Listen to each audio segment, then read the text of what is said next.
It's 2 in the morning in the Mushin district, and the air refuses to cool.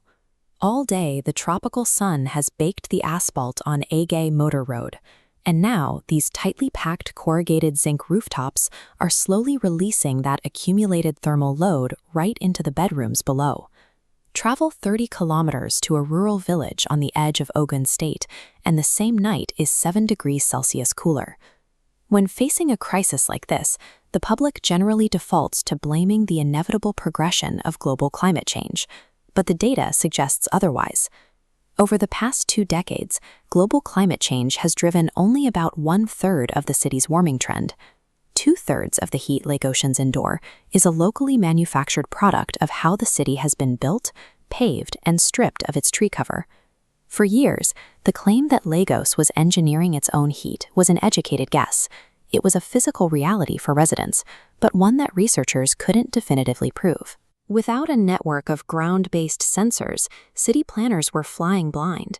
They couldn't see exactly where the heat concentrated or identify which neighborhoods were suffering the most. To manage the city's worsening fever, scientists needed a way to directly visualize the thermal footprint of the entire metropolitan area. The solution arrived from a fleet of polar orbiting satellites that pass over West Africa twice daily, acting as a remote diagnostic tool. This technology relies on a basic physical principle. Every object on Earth, from concrete roads to palm leaves, radiates electromagnetic energy in proportion to its temperature. Sensors aboard these satellites detect that thermal infrared radiation, allowing scientists to calculate the exact temperature of every square kilometer of the city. This data is processed into a high-precision thermal map, revealing exactly where the city generates and traps heat. This X-ray of the city shifts the conversation. We're no longer guessing about urban heat. We are measuring a scientifically confirmed crisis. The local drivers are clear.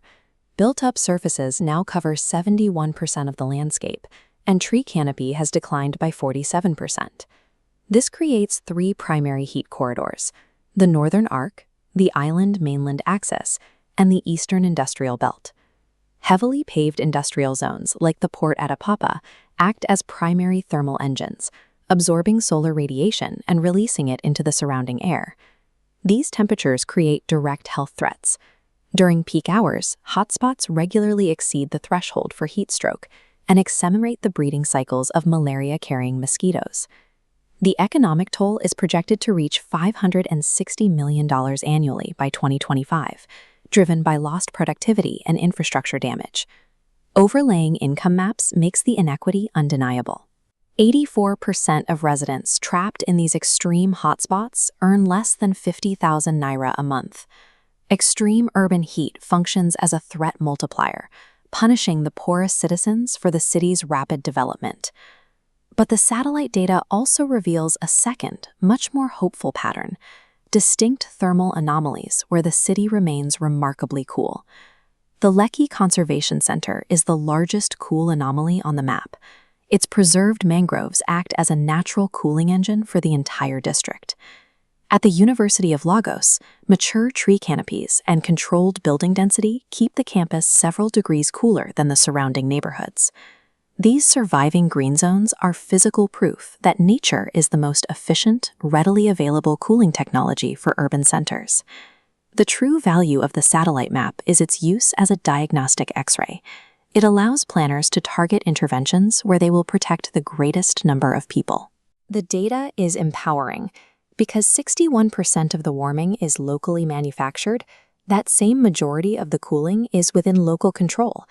Immediate relief is possible through targeted strategies: planting trees in dense corridors, protecting remaining wetlands, and mandating reflective roofing materials. Lagos does not need to wait for global climate treaties to solve this. The maps already identify exactly where to start. Utilizing this spatial data to cool streets and plant green corridors is an essential investment in the health and survival of millions of Lagosians.